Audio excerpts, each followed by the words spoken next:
우리 하나님 앞에 기도드리겠습니다.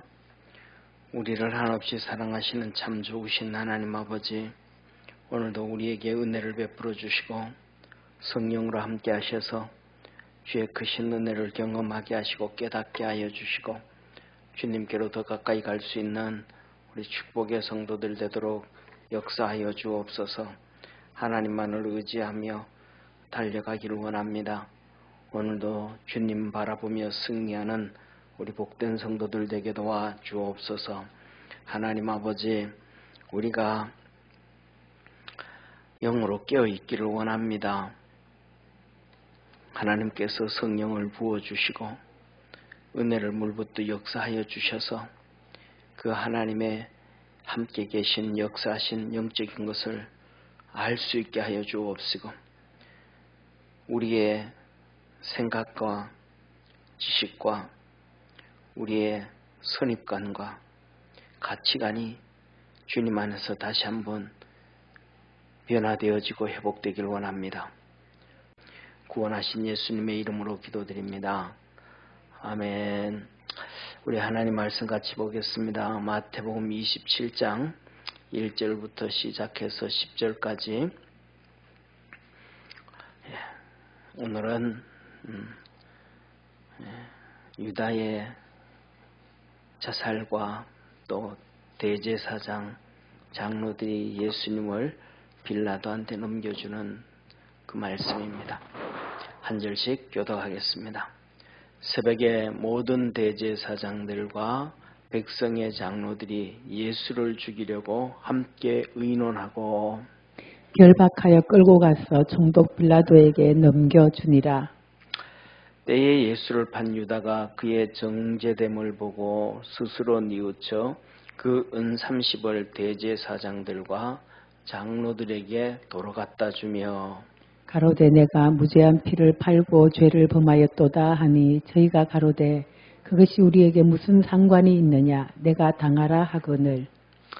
유다가 은을 성소에 던져놓고 물러가서 스스로 목매어 죽은지라.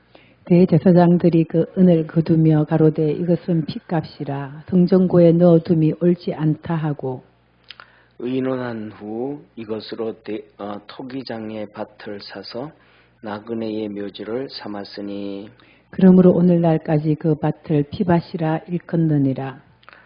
이에 선지자 예레미야로 하신 말씀이 이루었나니 일렀으되 저희가 그 정가된 자 곧 이스라엘 자손 중에서 정가된 자의 가격 곧 은 30을 가지고 토기장이의 밭값으로 주었으니 이는 주께서 내게 명하신 바와 같으니라 하였더라. 아멘. 우리 옆에 있는 분하고 한번 인사합시다. 생명의 길로 갑시다. 아멘. 사랑하는 성도님, 사람이 생명의 길로 가는 사람이 얼마나 될까요?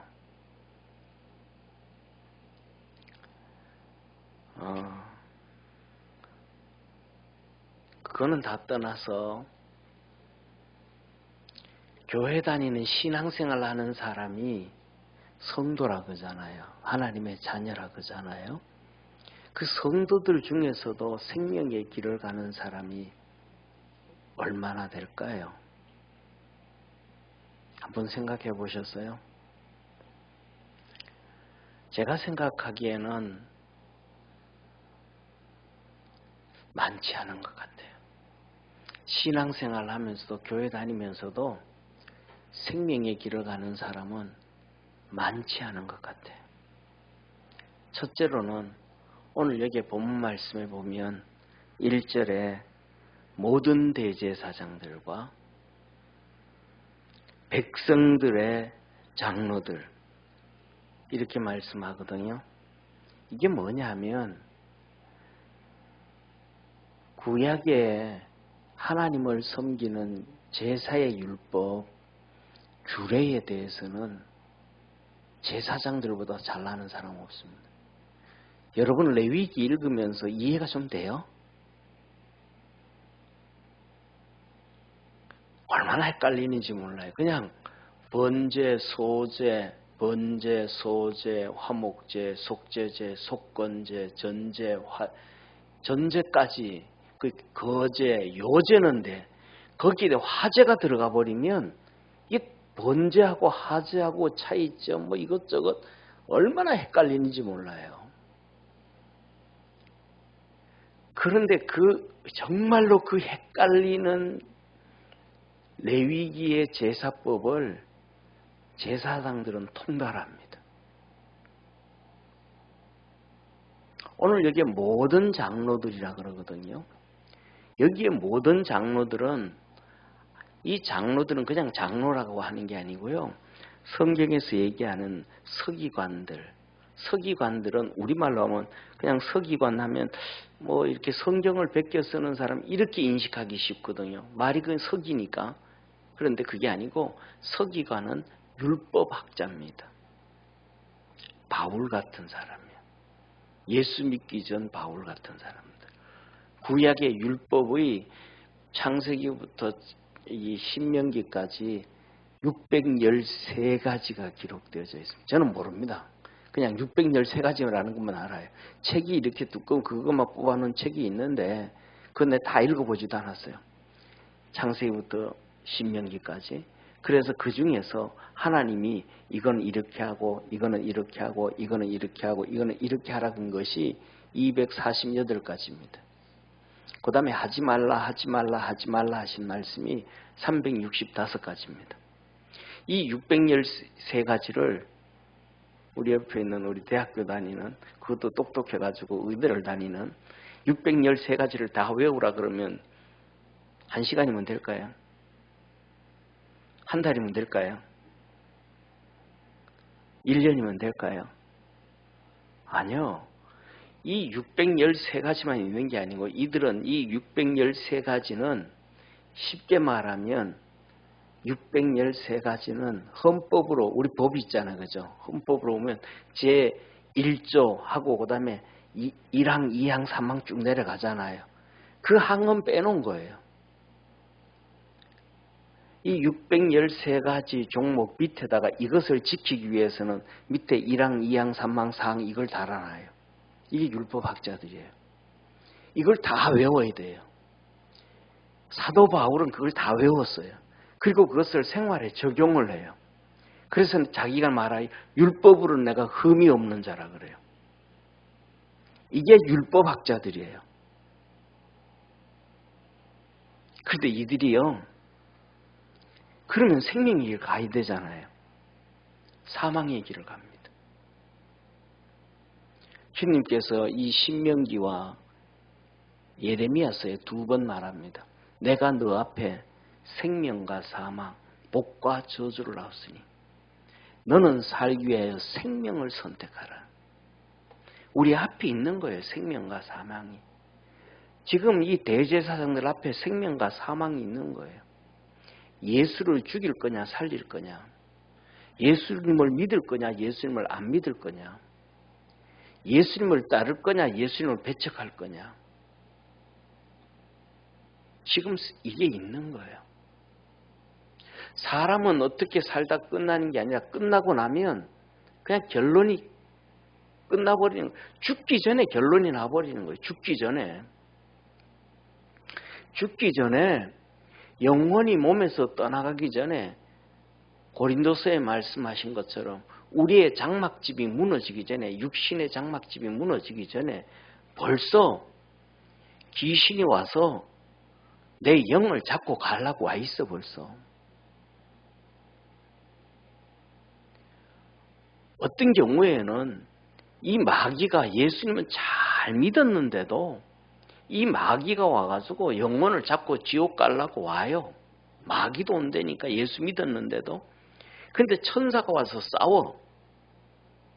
그래서 마지막 임종할 때 가장 행복한 사람들은 옆에 민뜸의 가족들이 같이 찬송 불러주고 기도해주고 이게 얼마나 축복인지 몰라요. 예를 들면 우리 개척했을 때 우리 같이 신앙생활 하던 우리 김영 집사님 어머님이 93세에 돌아가시는데 93세까지 예수님도 모르다가 돌아가시게 됐는데 귀신이 나타난 거예요. 무서워서 덜덜덜. 그 노인이 얼마나 정갈한지 나는 지금까지 살면서 그분처럼 정갈하신 분 처음 봤어요. 피부도 얼마나 뽀얀지 깨끗한지 10대보다 더 깨끗해 뽀얗고. 그분은 마지막 돌아가시는 순간까지도 손에 손수건을 안 놓고 지내는 거예요. 그렇게 정갈하게 하셨던 분이에요. 귀신이 나타나서 잡아가는 거예요.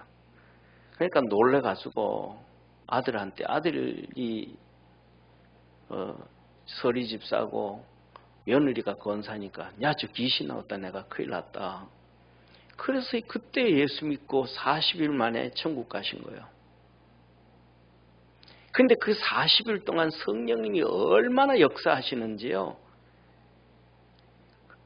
그분이 가서 이런저런 얘기를 하고 또 아들과 얘기했던 걸 들려주고 그 다음에 갈 때마다 기도를 따라서 기도시키고 이렇게 하는데 그 40일 동안 성경을 보지도 않아 읽지도 않았는데 성령님이 역사하시는데 거짓말 하나도 안 버티면 제가 만난 목사들, 웬만한 목사를 보다가 교리가 더 해박해요. 교리에 대해서 더 해박해요. 그 아들이 첫 아들이 김영 집사님이 둘째 아들인데 큰 아들이 6.25 사변 때 12살인가 13살에 죽었어요. 이 집사님이 있다가 어머님 이제 멀지 않아서 하나님 앞에 가면 우리 형님 누구 형님 만나시겠네요. 그러니까 그분이 누워서 뭐라 그랬냐면 아니 그놈 못 만나. 그놈 예수 안 믿고 죽어서 지옥 갔어. 그거는 교리예요. 내 이성을 뛰어넘는 거예요. 인간의 감정을 뛰어넘는 거예요. 엄마가 아들에 대한 감정이 얼마나 심해요. 마음이 얼마나 가서 그놈 만났으면 좋겠다. 그놈 얼굴 봤으면 좋겠다. 천국에서도 한 만났으면 좋겠다. 그 얼마나 간절하겠어요. 12살짜리가 죽었는데 천국 가면 아마 만나면 좋겠지. 이게 어머니 감정이잖아요. 단호해요. 그는 못 만나. 예수님 안 믿고 죽었어. 이거는 이런 신앙 고백은요. 웬만한 목사도 못해요. 권사님들, 장로님도 그런 고백 잘 못해요. 평생 예수 믿고도 우리 할매 어떻게 해요? 우리 할배 어떻게 이러고 있는 거예요. 한국 사람 정적이라 가지고 분명하지를 못해요. 자기 생각에 잡혀져 가지고 있는 것들이 얼마나 많은지 몰라요. 근데 예수님 믿고 난 다음에는 그 귀신이 싹 사라져 버린 거예요. 그래서 제가 가서 신방하면서 천사 온다고 얘기했더니 아들이 그때부터 맨날 아침 인사가 그거예요. 어머님, 천사님 보셨어요. 그런데 그날 전화가 왔는데 목사님 어머니 오셔야 될 것 같아요. 오늘 어머니가 아침에 인사를 하는데 천사를 봤대요. 그날 가서 예배 드리고 주기도문 할 때 운명하셨어요. 운명하면서도 그냥 운명한 게 아니고 그 40일 동안 일주일에 한 번 아니면 일주일에 2번 가서 예배 드리는데 안 하던 행동을 내한다 하셔. 주기도문 외우는데 그분이 내 손을 잡아요. 처음으로 제가 손을 잡아 지금은 안 잡았거든요. 제 손을 잡고 제 손에 이렇게 힘을 2번 딱 줘요. 한 번 주고 2번 딱 주고 그 다음에 손에서 힘이 훅 빠져버리더라고요. 아, 이 시간 가셨구나.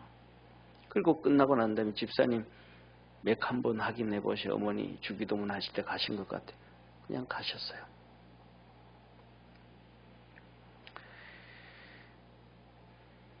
이런 가기 전에 사람이 목숨이 끝나기 전에 결정되어지는 사건은요. 한두 사건이 아니에요. 엄청나게 많은 사건이에요. 우리 성도들한테 여러 번 말씀을 드렸잖아요. 우리 민재용 집사님 삼촌 8살 차이 나서 형님 동생처럼 삼촌인데 친형제보다 더 친하게 지내고 그렇게 계셨던 분. 근데 예수 안 믿으신 거예요. 근데 이분이 암으로 병원에서 돌아가시는데 귀신이 나타난 거예요. 저승사자가 나타난 거예요. 그분이 등치가 얼마나 좋은지 몰라. 키도 크고 등치도 좋은데 그냥 그 귀신을 보고 사시나무 떨듯이 떨었어요. 그러니까 민장로님이 삼촌 예수 믿고 천국 가야 된다고.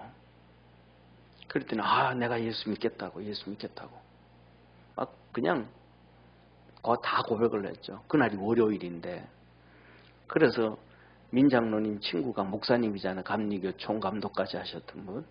전화해가지고 이북에 내 삼촌이 지금 이런 상황인데 와서 좀 예수 믿게 좀 하고 뭐 세례할 수 없겠는가 그랬더니 스케줄이 워낙 바쁘신 분이니까 시간이 안 되는 거예요. 저한테 전화해서 저녁에 목사님 이런 상황인데 가야죠 빨리. 이건 시간을 다투는 문제인데 한 영혼이 천국을 가냐 지옥을 가냐 다투는 문제인데. 그래서 화요일날 오전에 장로님하고 갔어요. 가서 예수 그리스도의 복음을 전하고 영접 기도를 하는데 여기 어금니에 힘을 꽉 좀 입을 안 벌려요. 그러니까 예를 들면 영접 기도 안 하면 되잖아요. 가만히 있으면 되잖아요. 어금니를 딱 깨물어 여기에 힘이 꽉 져요. 야 이거는 싸움이 왔구나. 이제 영적 싸움이구나. 그래서 그 자리에 복음을 다 전하고 난 다음에 영접 기도를 못하니까 이거는 지금 영적 싸움이라고 좀 있어야 되겠다고. 그리고 거기서 한 10분 이상 기도를 했어요. 10분 이상 그 병실에서 그 이마에 손을 얹고 그 흑암의 권세가 떠나고 나니까 이 힘을 그렇게 주던 어금니의 힘이 쑥 풀리면서 영접 기도를 술술술술 따라하는 거예요. 그리고 그 다음부터 악한 영이 나타나지가 않아요. 귀신이 육신이 죽기 전에 벌써 사망인지 생명인지 지옥인지 천국인지 결정되어 버려요. 그런데 거기에 대해서 예수 믿는 성도들, 교회 다니는 성도들도 민감하지가 않아요. 그냥 거기에 대한 지식만 가지고 있어요. 내가 정말 이걸 알기 때문에 내가 정말 예수님 열심히 믿고 내가 좀 열심히 주님께로 달려가고 내가 믿음으로 열심히 해야 되겠다는 사람은 없어요. 그런 얘기하면 그냥 지식으로만 얘기해요. 뭐 인영집 집사님 얘기했고 서강모 성도님 얘기, 수많은 사람 다 똑같은 거예요. 전부 그 길을 가는 거예요. 우리가 그리스도 안에서 깨어있는 우리 믿음의 성도가 되어지기를 주의 이름으로 축원합니다. 사랑하는 성도님, 오늘 여기에 본문 말씀에 보면 자 보세요. 가룟 유다가 자 보세요. 가룟 유다가 예수님을 팔고 예수님이 정죄되는 걸 보고 진짜 재판을 받고 이제 그렇게 되는 것을 보고 헤롯한테 재판을 받고 빌라도한테 재판으로 넘어가고 빌라도한테 왔다가 또 이것을 보고는 이제 진짜 예수님 죽는구나. 내가 저 죄 없는 분 죽이는구나 하고 뉘우치고 은 30을 대제사장들과 장로들에게 갖다 던져요. 갖다 던지고 난 다음에 그 다음에 그가 진짜 그 앞에서 대제사장들과 이 장로들에게 직접 말해요. 무죄한 피를 팔고 내가 죄를 지었다. 무죄한 피를 팔고 내가 죄를 지었다. 이 말은 뭐예요? 예수님 저분 죄 없다. 무죄한 죄 없다. 그리고 내가 죄를 지었다. 팔았다. 이 말은 뭐예요? 너들도 똑같아. 이분이 죄 없다는 걸 안다. 그리고 이분이 죽으면 내가 죄 짓는 것처럼 너들도 죄 짓는 거다. 얘기를 해요. 그런데 이들은 뭐라 그래요? 야, 그게 나하고 무슨 상관이냐, 우리하고. 너가 당해라. 나하고 무슨 상관이냐. 이 똑같은 마음을 갖고 사는 사람들이 누구냐 하면 오늘날 수많은 기독교인들이에요. 아, 지옥은 나하고 상관없어. 사단 마귀는 나하고 상관없어.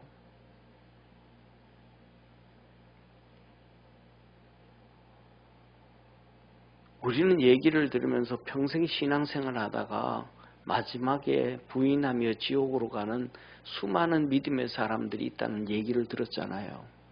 그러면 우리 자신도 어떻게 될지 모르잖아요. 사람이. 주님 붙잡고 믿음으로 달려가고 우리의 믿음을 키워야 돼요. 키워야 돼요. 그러면서 뭐냐면 너가 당해라 하고 그래요. 아무 상관없다는 거예요. 이 악한 자들의 특징이에요. 악한 자들의 특징이 이용하고 끝나요.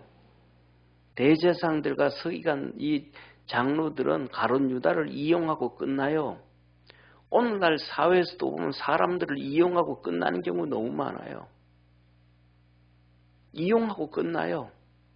사람들의 목숨도 이용하고 끝나요.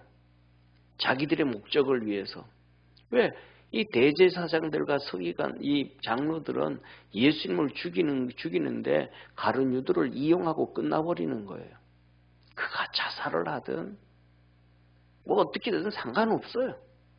이용하고 끝나요. 이건 역사적으로 이 가룟 유다와 이 가룟 유다를 이용하고 대제사장들과 장로들이 하는 이 행동들은 인류 역사에 계속 항상 똑같아요. 사단 마귀에게 잡힌 자들은 전부 다 이용하고 끝나요. 거기에 대해서 미안한 마음도 없어요. 거기에 대해서 보상도 안 해줘요. 자기들의 배만 불리면 끝나요. 이 특징을 한번 보세요. 그랬더니 은 30을 성전에 던져놓고 나가요. 성소에. 그때 이 장로들하고 대제사장들이 그 은 30을 야 이걸 여기에 놔뒀는데 이걸 성전 함에다가 집어넣어 놓을 수는 없잖아. 이거 죄값인데. 죄 지은 건데. 그러니까 이거는 성전 함에 넣을 수 없다. 성전 창고에 집어넣을 수 없다. 그럼 이건 핏값이니까. 예수님을 죽인 핏값이니까. 야 이거 어떻게 하면 좋겠냐. 논의를 하고 난 다음에 토기장의 밭을 사요. 토기장의 밭을. 그리고 토기장의 밭을 사가지고 그것을 나그네의 묘지로 만들면서 피바치라 그래. 피바치라 그래요. 자 보세요. 이들은요. 성경 말씀이 지식이에요.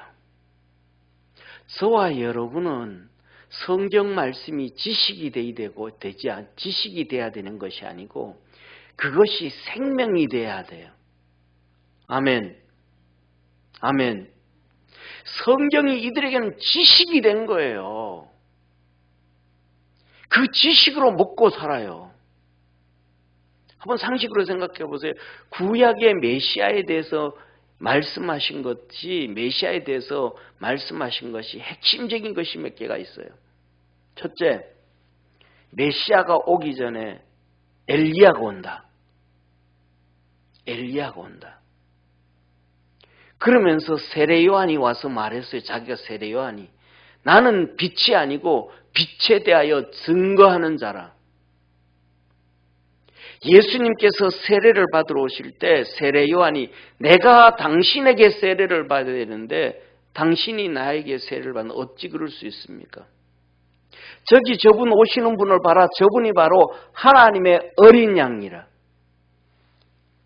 구약의 메시아가 오기 전에 엘리야가 온다는 말씀을 세례 요한을 통해서 이스라엘 백성들은 다 본 거예요. 들은 거예요. 확인한 거예요. 첫째. 구약 성경이 기록되어졌고 신약 성경이 성취되어졌음을 봤어요. 첫 번째 메시아가 오기 전에 세례 엘리야가 온다. 그 다음에 두 번째, 그들은 다 알아요. 뭘 다 알아니? 두 번째로는 그가 동정녀의 몸을 태어난다. 이사야서.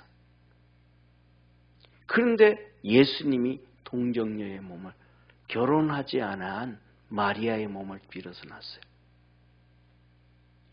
그 다음에 세 번째, 동방 박사들이 왔을 때 그들에게 물었더니 그 메시아는 베들레헴에서 태어난다. 다 알았어요. 성경 지식을 다 알았다니까요. 그 다음에 그 메시아는 나무에 달린 자마다 저주를 받은 자라, 십자가에 못 박힌다는 것을 성경에 벌써 기록을 해놨는 그거 다 알아요. 근데 지금 예수님은 어디다가 죽이려고요? 십자가에 못 박으려고. 그 다음에 오늘 여기에 본 말씀이 이렇게 얘기하잖아요. 보세요. 이 말씀이, 오늘 여기에 보면 말씀이 너무너무 중요한 거예요. 자, 한번 같이 읽습니다. 9절을 한번 같이 읽습니다. 이에 선지자 예레미야로 하신 말씀이 이루었나니 일렀을 저희가 그 정과된 자 곧 이스라엘 자손 중에서 정과한 자의 가격 곧 은 30을 가지고 토기장의 밭 값으로 주었으니 이는 주께서 저에게 명하신 바와 같으니라 하였더라. 여기에는 두 가지로, 여기 두 가지 의미. 첫째로는 이 마태복음에서는 예레미야에 기록됐다 그랬는데, 신학자들은 예레미야에서 찾으면 이 성경 구절이 어디를 찾아도 없어요. 예레미야에서는 어디를 찾아도 없어요. 이 토기장이라든지 뭐 은30, 이거 비슷하게 그냥 풍류적으로 이렇게 막 그냥 어거지로 찾아야 두 군데가 나와. 어거지로 찾아야. 그것이 예레미야 19장 1절에서 13절이고 32장 6절에서 9절이에요. 그러니까 아무리 어거지로 맞추려고 해도 이걸 이렇게 맞출 수 없는 것이 예레미야예요. 오히려 이 말씀과 상당히 거의 한 60, 70% 비슷한 말씀이 어디 있냐면 스가랴서 11장에 기록돼요. 스가랴서 11장 12절에서 13절의 말씀이에요. 그래서 신학자들이 하는 얘기가 뭐라고 얘기하냐면 이 마태가 스가랴서를 착각을 해가지고 예레미야서라 그랬다고 신학자들이 그렇게 해석을 해요. 그런데 아니에요. 이 말씀은, 자 보세요. 이에 선지자 이사야로 하신 말씀이 이루었나니, 예레미야 선지자가 메시아에 대해서 말씀하실 때 이 말씀을 분명히 증거했다라는 거예요. 그걸 이스라엘 백성들, 그 당시의 사람들은, 메시아에 대해서 아는 사람들은 이 말씀을 다 알고 있었다라는 얘기예요. 예레미야서에 기록되어지지 않았을 뿐이지 이 말씀, 예레미야가 메시아에 대해서 말씀을 증거할 때마다 이 메시지를 토기장의 밭을 샀고 그 정가 한 사람의 목숨이 은 30이라는 것, 종을 파고 살 때 은 30이라는 걸, 예수님이 그렇게 비참하게 죽어간다는 것을 예레미야가 얘기했다는 걸, 이 메시아에 대해서 아는 사람은 예레미야가 그 증거했던 것을 다 알았다 이 말이에요. 그러니까 예를 들면 이 말씀이, 자 보세요. 2000년 전에 마태가 기록을 했는데 이 말씀이 잘못 기록되어졌다 그러면 그 뒤에 수정이라도 들어갈 거 아니에요. 마태가 내가 실수했다, 예레미야가 아니고 스가랴서 썼을 거 아니에요. 그래서 수정했을 거 아니에요. 그리고 그 다음에 수많은 사람들이 마태보고 그럴 거 아니에요. 이거 아니다, 스가랴서다, 다 얘기 아니에요. 그대로 그때 그 2000년 전에 성도들이, 2000년 전에 유대인들이 전부 다 이 말씀을 다 믿었다니까요. 다 따라갔다니까요. 그래서 수정이 안 됐어요. 그대로 다 알았던 거예요, 다. 그러면 대제사장들과 서기관들이 지금 그들이 은을 몇 개를 유다한테 줘요? 30개를 주잖아요. 이 예레미야서를 통해서 스가랴서도 그렇겠지만 예레미야서에 통해서도 뭐라 그래요? 예레미야를 통해서 하나님이 하신 말씀이 토기장이의 밭을 산다. 토기장이 밭. 이 은 30을 들고 대제사장들과 이 장로들이 누구 밭을 사요?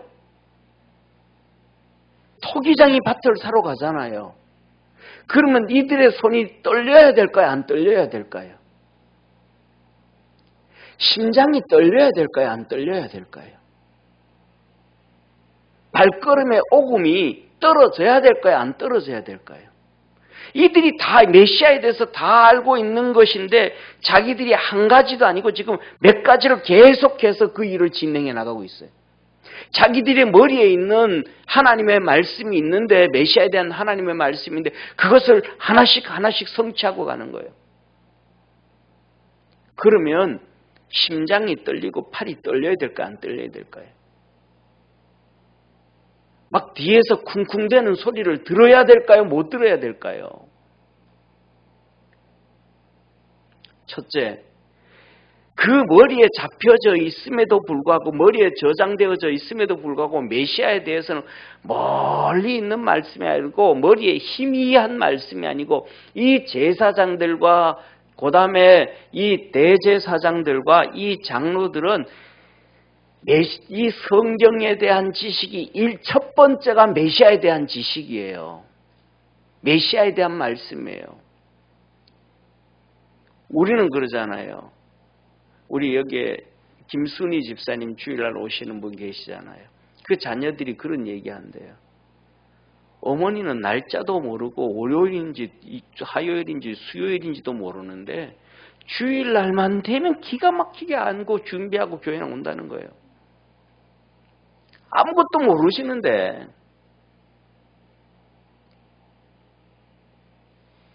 우리 믿음의 성도들도 모르다가 주일날만 되면 준비하지 가야지 하기도 하잖아요.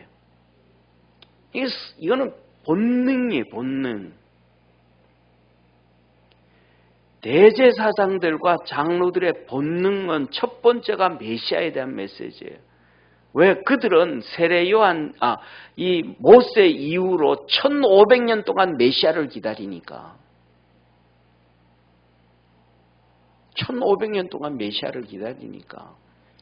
그래서 1500년 동안 메시아를 기다리면서 그들은 매 6월절마다 마지막 먹잇잔에다 포도주를 담가놓고 건배하면서 하는 얘기가 내년에는 메시아와 함께 예루살렘에서 이루고 있어요. 그게 마지막 기인사예요. 내년에는 메시아와 함께 예루살렘에서. 이스라엘 백성들은 이 메시아에 대한 이 몇 가지가 기본으로 하는 거예요. 기본으로. 근데 그것을 하나씩 하나씩 메시아를 말씀을 하신 거에 대해서 자기들이 성취해 가면 자기들은 손이 떨려야 되잖아요. 발이 떨려야 되잖아요. 안 떨려요. 왜? 오늘 여기 본문 말씀에서 드렸던 것처럼 이들은 사단에게 잡혀서 사망의 길로 가니까. 그냥 성경은 하나의 지식인 거예요. 저는 오늘 우리 믿음의 성도들이 이 하나님의 말씀이 지식이 아니고 생명이 되어지기를 주의 이름으로 축원합니다. 우리는 살아가면서 하나님 말씀과 이 똑같이 부딪히고 저촉되어지고 잘못된 길을 가는 경우가 많아요.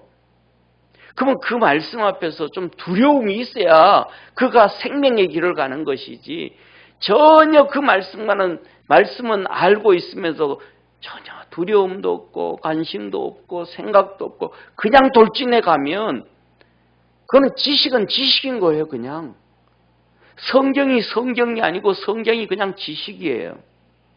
성경이 능력이 아니고 생명이 아니고 그냥 지식이고 그냥 그거예요. 하나의 관습이고 세상에 그냥 신문 읽는 것처럼 하나의 지식에 불과한 거예요. 그래서 결국은 이들은 그 길을 가잖아요. 이들은 대제사장들과 장로들은 이들은 가룟 유다보다도 못한 인간들이거든요. 우리는 맨날 가룟 유다 욕하잖아요. 이들 대제사장처럼 우리가 그렇게 간다 그러면 우리가 살아가면서 우리 속에 우리 사랑하는 성도 우리가 살아가면서 오늘 살아가면서 우리가 가지고 있는 성경 지식이 얼마나 많아요. 그 말씀이 내가 지키든 안 지키든 뒤통수로 계속 두들기잖아요.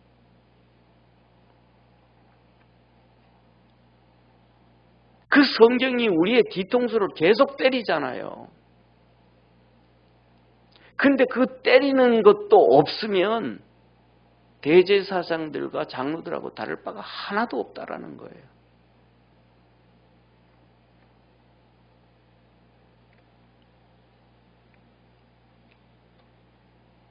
그리스도 예수 안에서 생명의 길 갈 수 있는 축복의 성도가 되기를 축원합니다.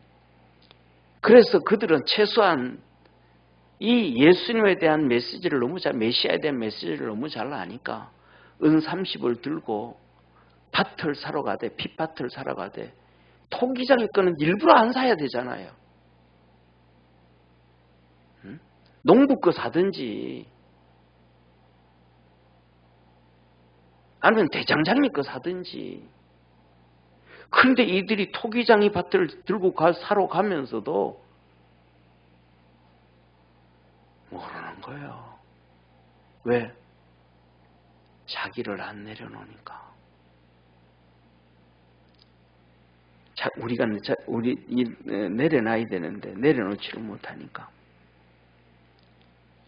그리고 더 중요한 것 중에 하나 보세요. 우리가 잘 알죠. 시편에서 새벽 예배 나오는 성도들은 다 아는 메시지입니다. 시편에 뭐라 그래요? 내가 새벽에 너를 도우리라. 할렐루야.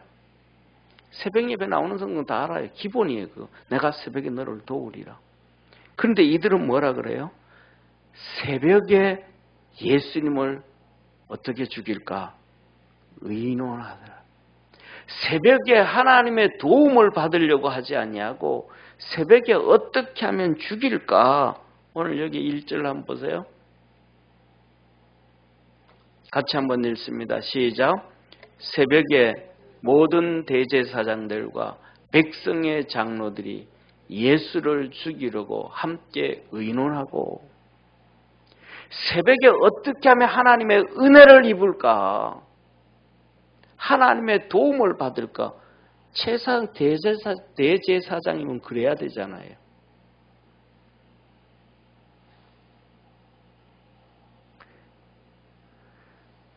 백성의 율법학자라 그러면 새벽에 하나님의 깨달음을 좀 받아야 되겠다고 해야 되잖아요.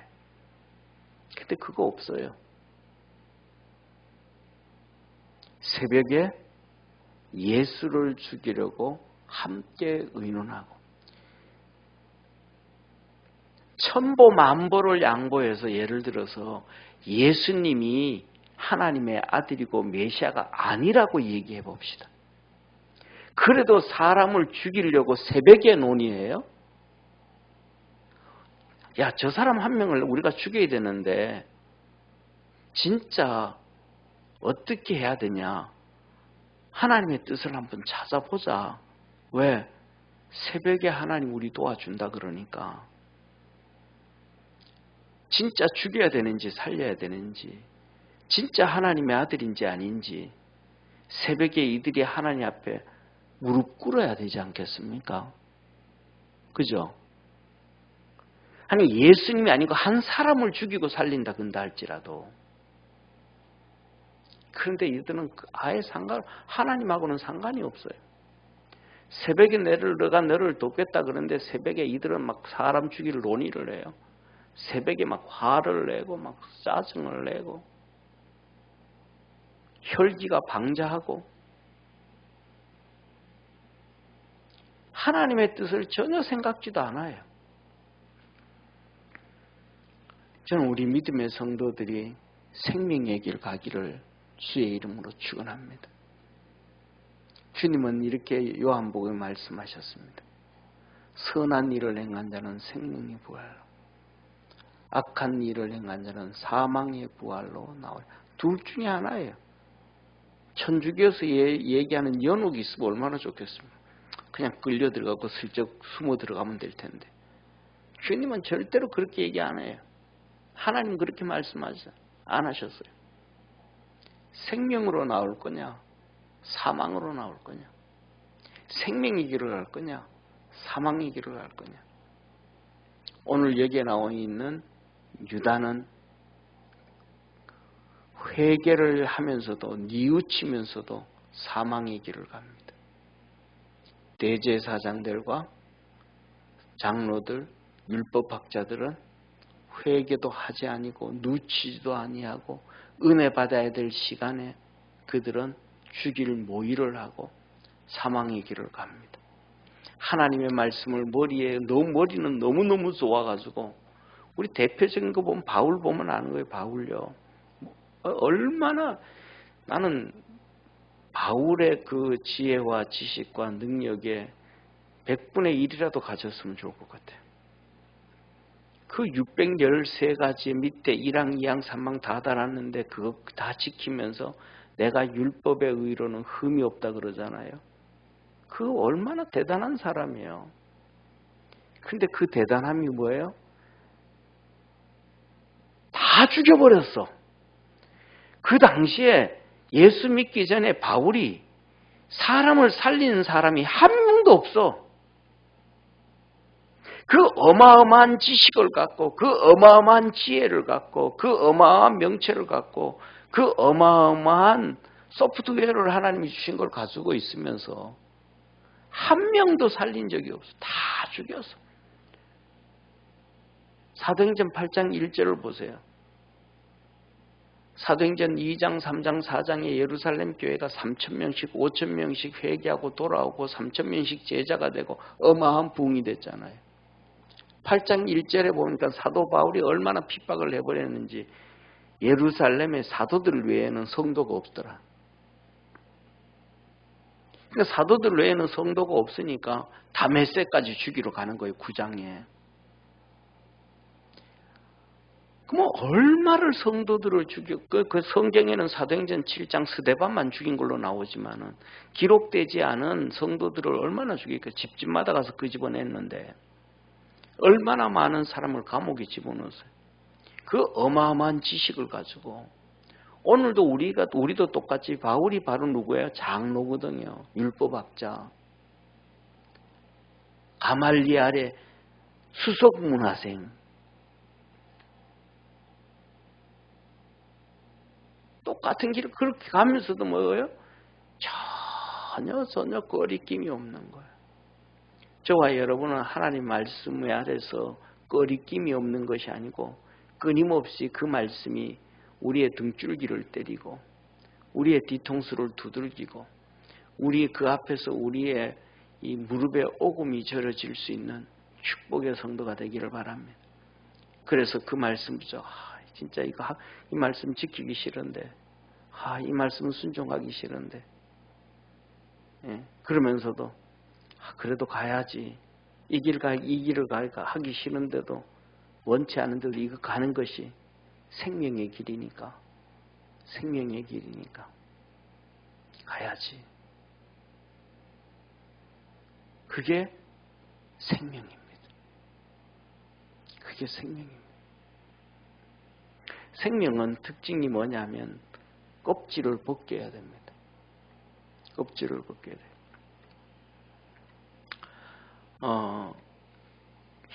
저 뒤에 이제 이 뒤에 여기에 강대상에 있는 저 나무를 막 이렇게 비쭉비쭉 나와서 좀 잘랐잖아요. 잘랐는데 그냥 버리기가 싫어서 저는 이 나무를 이걸 이렇게 너무 예뻐서 꼭 느낌이 꼭 생명나무 같은 느낌, 성경에 나와 있는 뭐 그렇지는 않지만 그냥 느낌이 너무 예뻐서 사람마다 이렇게 취향이 다르잖아요, 그죠? 그래서 잘랐는데 막 이렇게 버리는데 버리기가 싫어가지고 잘라가지고 저 뒤에다가 이렇게 화분에 뿌리를 내려서 심었어요. 그리고 또 하나는 영 신통찮은 놈이 한 놈이 있었는데, 그거 이제 조그마한 화분에 이렇게 심었는데, 그걸 이제 다시 뿌리를 내려가서 심었었는데, 그걸 좀 큰 화분에 옮겨 심어가지고 목양실에 내 방에 갖다 놨어요. 한 달 전에. 겨울이니까 막 바깥에 춥고 막 이게 제대로 안 커서. 그래서 갖다 놨더니 이놈이 내 방에 와가지고 싹을 벌써 몇 개나 냈어요. 그런데 싹이 몇 개 났는데, 이게 이렇게 싹이 이렇게 나오면 그냥 싹만 툭 나오는 게 아니고 이게 껍질이 있어요. 싹이 이렇게 나와가지고 껍질이 뚝 벗겨지고 떨어지면서 속에서 싹이 나와요. 이게 그게 뭐가 같으냐면 꼭 이 달걀에서 뿅아리가 나오는 거하고 똑같아요. 이게 벗겨져야 돼요. 다시 말하면 우리 육신이 깨어져야 우리 속에서 영이 나옵니다. 육신이 깨어져야 영이 살게 되어지고요. 육신이 깨어져야 성령의 역사가 나타나기 시작합니다. 육신이 깨어지지 아니하면 절대로 생명의 역사가 나타나지 않습니다. 육신이 깨어져야 돼요. 이 육신이 깨어진다라는 것은 내 생각과 가치관과 사고와 이것들이 깨어져야 돼요. 한마디로 말하면 세상에서 그런 얘기하잖아요. 지정이라고 그러잖아요. 내 지식, 생각, 이 의지, 이것들이 다 깨어져야 돼요. 그래야 그 안에서 성령의 역사가 나타납니다. 지금 오늘 여기 나오는 대제사장들, 그 다음에 장로들, 율법학자들 깨어지나요? 안 깨어지잖아요. 예수님이 이들을 향해 가지고 6번에서 8번 연이어서 계속해서 화 있을진저 그러면 깨어져야 되잖아요. 망치로 돌멩이를 두들기면 깨어져야 되잖아요. 근데 안 깨어지고 뭐예요? 화를 냅니다. 예수 너 언제 보자. 너 꼭 죽일 거야. 너 우리 적이야. 깨어지지 아니하고 오히려 그 안에서 독이 나옵니다. 악이 나옵니다. 악이 나옵니다.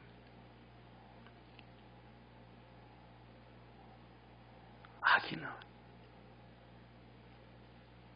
저와 여러분, 우리 그리스도 예수 안에서 하나님의 말씀을 통해서 여러분의 육신을 한번 깨뜨려 보십시오. 그러면 진짜 믿음이 싹 트고 자라는 걸 느낄 것입니다. 육신에 한번 깨어져 보십시오. 성령의 역사를 경험하게 되어질 것입니다. 기도하겠습니다. 전능하신 하나님 아버지, 우리 인생은 그냥 왔다 그냥 가는 것이 아니라 이 땅에 생명으로 태어나서 사망으로 끝납니다. 죽음으로 끝납니다. 근데 그 길이 생명일지 사망일지는 주님께서 우리에게 말합니다. 너가 선택해라. 너가 선택해라. 내가 너 앞에 생명과 사망, 복과 저주를 놔뒀으니 너는 살기 위하여 생명을 선택하라고 하신 하나님. 우리 믿음의 성도들이 무엇이 생명인지 잘 알고 달려갈 줄 아는 축복의 성도들 되게 하여 주옵소서. 가룟 유다는 자기가 가는 길이 사망이라는 걸 알고 그것을 대제사장들과 장로들에게 알려줬습니다. 무지한 피를 팔고 죄를 범하였다. 너도 나도 똑같다. 가룟 유다는 그걸 알고 그럼에도 불구하고 생명의 길을 선택하지 아니하고 사망의 길을 그냥 갔습니다. 대제사장들과 장로들은 그들이 가는 길이 사망의 길인지도 모르고 계속해서 브레이크 터진 기관차처럼 돌진을 해갑니다. 오늘 우리의 모습은 어떤 모습인지 깨닫게 하여 주시고 알려주시고 우리 주님이 걸어가셨던 것처럼 예수 그리스도는 예하고 아니함이 없다고 하셨으며 십자가의 길을 갔으므로 사망으로 갔는데 결국은 그것이 사망이 아니라 생명이었습니다. 부활이 있었습니다. 승천이 있었습니다. 거룩한 영광의 부활을 얻었습니다. 예수 그리스도 앞에 하늘과 땅과 그 가운데 있는 모든 것들이 무릎 꿇게 하셨고 하나님 우편에 앉으심으로 영원한 생명의 주인이 되셨고 영원한 빛이 되셨습니다. 영원한 하나님의 자리에 앉게 되었습니다. 우리 사랑하는 모든 믿음의 성도들도 예수님이 가신 그 모습을 바라보면서 생명을 선택하고 달려갈 줄 아는 축복의 성도들 되게 하옵소서. 구원의 역사 이루어 주시옵소서. 예수님의 이름으로 기도드립니다. 아멘.